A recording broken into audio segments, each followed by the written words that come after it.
to my channel. So first of all, if you are new to this channel, please do subscribe.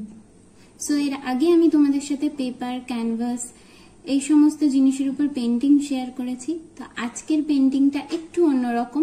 So today I am planning to paint on random stuff. এর আগে তোমরা ইউটিউবে এরকম অনেক টপিকে দেখেছো যেখানে র্যান্ডম জিনিসের উপর পেইন্টিং করা হয়েছে, বাট আমার ভার্সনটা তো দেখোনি।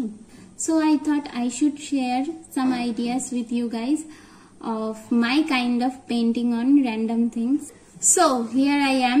So ভিডিওটা শুরু করার আগে make sure to like, share, subscribe to my channel. আর তোমাদের যদি ভিডিওটা ভালো লেগে থাকে then please do comment. তোমাদের কমেন্ট দেখেই আমার আরো ভালো লাগে আর আমি আরো চেষ্টা করি নতুন নতুন আইডিয়াস তোমাদের সাথে শেয়ার করার। So without wasting any moment, let's start today's video. তো ফার্স্ট আমি যেটার উপর পেইন্ট করব সেটা হলো একটা পুরনো ফেস পাউডারের বক্স। এটা আই থিঙ্ক আমাদের সবার কাছেই আছে। তো এখন একটা স্পঞ্জ আর ইয়েলো অ্যাক্রিলিক কালার ইউজ করে আমি প্রথমে এটাকে কভার করে নেব। Now I am planning to do an illustration of A cute girl. Pencil দিয়ে এটার উপর আঁকার চেষ্টা করছিলাম, বাট হচ্ছিল না বলে আমি এখানে পেন দিয়ে ড্র করে নিয়েছি। এবার এটাকে পেইন্ট করার জন্য আমি এখানে ইউজ করছি অ্যাক্রিলিক কালার। এখানে খুব বেশি একটা কালার ইউজ করিনি, জাস্ট কয়েকটা বেসিক কালার যেমন red, white, green, yellow, black. এখন যেহেতু সামার, তো আমি চেষ্টা করছি সামার রিলেটেড কিছু ট্রাই করার। তো আমি এটা যতক্ষণে পেইন্ট করছি তোমরা আমাকে ঝটপট বলে দাও যে ওয়াটারমেলন কার কার ফেভারিট। সত্যি কথা বলতে আমার কিন্তু ফেভারিট ম্যাঙ্গো, কিন্তু এই গরমে যদি এক টুকরো ঠান্ডা ঠান্ডা তরমুজ পাওয়া যায় তাহলে কিন্তু বেশ হয়, কি বলো? আর আমার খুব বদ অভ্যাস হলো প্যালেট থাকতেও সবসময় হাতে রং লাগিয়ে ফেলি, কেন জানি না আমার এটা খুব ভালো লাগে। তোমরাও কি এরকম করো? আমাকে কিন্তু কমেন্টসে জানিও। সো লাস্টলি আমি কিছু ডিটেলিং এখানে অ্যাড করব। তো ডিটেলিংয়ের জন্য এখানে আমি ইউজ করছি ব্ল্যাক কালার। খুব বেশি একটা ডিটেলিং করব না, জাস্ট আইজ, নোজ, লিপস এইটুকুই। আর তারপর পুরো আমার যে ইলাস্ট্রেশনটা আছে সেটাকে আমি ব্ল্যাক দিয়ে আউটলাইনিং করব যাতে দেখতে একটু সুন্দর লাগে। আর এটা এখনই দেখতে অনেকটা কিউট লাগছে, সো কিউট রাইট?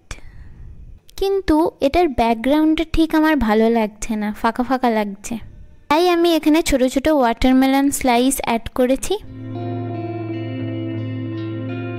লাস্টে ভার্নিশ অ্যাপ্লাই করেছি যাতে আমার কালারটা ভালো থাকে। সো কমেন্টসে বলে দাও এটা তোমাদের কতটা কিউট লাগছে। So for the next piece আমি ইউজ করব এখানে 10 টাকার একটা ফাঁকা বোরোলিনের কৌটো।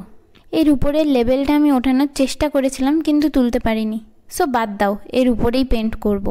সত্যি বলতে এটা সারফেসটা এতটাই ছোট, আমি কি করব এর উপর বুঝে উঠতে পারছি না, but trust me, and product will be amazing. So base colour করার পর আমি ভাবলাম এটার উপর ফ্লোরাল কিছু ট্রাই করি। এটার যেহেতু ব্যাকগ্রাউন্ডটা আমি অরেঞ্জ রেখেছি তাই এটার উপর রেড দিয়ে আমি কয়েকটা ফুল এঁকে নিচ্ছি।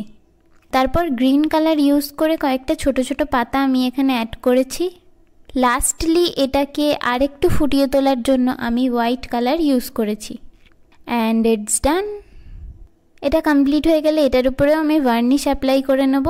And look how cute it's looking. For the third piece আমি ইউজ করছি একটা পুরনো ছোট প্লাস্টিক জার। তো প্রথম কাজ হলো এটাকে হোয়াইট পেইন্ট দিয়ে কোট করা। দেন আমি একটা স্পঞ্জের সাহায্যে ইয়েলো অ্যাক্রিলিক কালার দিয়ে পুরো জারটাকে কোট করে নেব।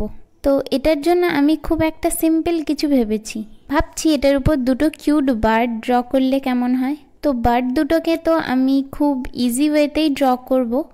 জাস্ট দুটো সার্কেল ড্র করে নেব আর একটা বড় সার্কেল, অ্যান্ড ইটস ডান। তো এই পিসটাতে আমি তেমন কিছু শেডিং বা ডিটেলিং করব না, কারণ আমি এটাকে একদমই সিম্পল আর কিউট চাই।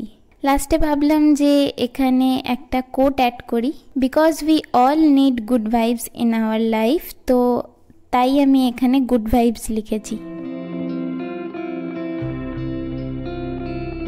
তো এটাও লাস্টে ভার্নিশের একটা কোট করে আমি ফিনিশ করব। তো কমেন্টসে আমাকে জানিও যে তোমাদের কোন পিসটা সবথেকে ভালো লেগেছে, আর এরকম আরও ফান আর্ট আইডিয়াস থাকলে সেগুলোও আমাকে জানিও। So for more such art videos, subscribe to my channel. See you on my next video. Bye bye.